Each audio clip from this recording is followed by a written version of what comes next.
ఎప్పుడైనా ఎక్కడైనా మీ చేతిలోనే వార్తా ప్రపంచం. మీ మొబైల్లో, మీ కంప్యూటర్లో, మీ టీవీలో సాక్షి టీవీ డిజిటల్ ప్రసారాల కోసం లాగిన్ అవ్వండి www.youtube.com/sakshi tv. సబ్స్క్రైబ్ సాక్షి టీవీ యూట్యూబ్ ఛానల్. 1000 కోట్లకు పైగా కొల్లగొట్టిన సినిమాకు సీక్వెల్ అంటే చిన్న విషయం కాదు. అందులోనూ రెబల్ స్టార్ ప్రభాస్ చిత్రం పాన్ ఇండియా వైడ్ గా ఆడియన్స్ ఎంతగా ఎదురు చూస్తుంటారో తెలిసిందే. అయితే ఆ సీక్వెల్ ఇప్పుడిప్పుడే కాదంటున్నాడు డైరెక్టర్. అందుకు మరో 2 ఏళ్లు వెయిట్ చేయాల్సిందే అంటున్నాడు. ప్రభాస్ అన్ని సినిమాల గురించి అప్డేట్ ఇస్తున్నాడు. కల్కి సీక్వెల్ పై మాత్రం సైలెన్స్ మెయింటైన్ చేస్తున్నాడు. మరోవైపు కల్కి డైరెక్టర్ వెళ్లి రజనీకాంత్ తో సినిమా చేస్తానంటున్నాడు. ఇంతకీ ఏం జరుగుతోంది? కల్కి సీక్వెల్ ఉన్నట్లా లేనట్లా?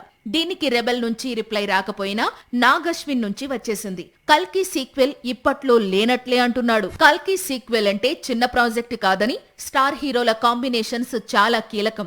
దీంతో డేట్స్ ఇష్యూ వస్తుంది. పైగా సినిమాలో చాలా యాక్షన్ సీన్స్ ఉన్నాయి. వాటిని తెరకెక్కించేందుకు సమయం పడుతుంది. వీటన్నిటినీ దృష్టిలో పెట్టుకుని ఖచ్చితంగా కల్కి సీక్వెల్ ను ఎప్పుడు రిలీజ్ చేస్తాను అనేది చెప్పలేకపోతున్నాను అంటున్నాడు నాగ్ అశ్విన్. అయితే ఏడాది చివరి నుంచి కల్కి సీక్వెల్ షూటింగ్ స్టార్ట్ చేస్తాడట.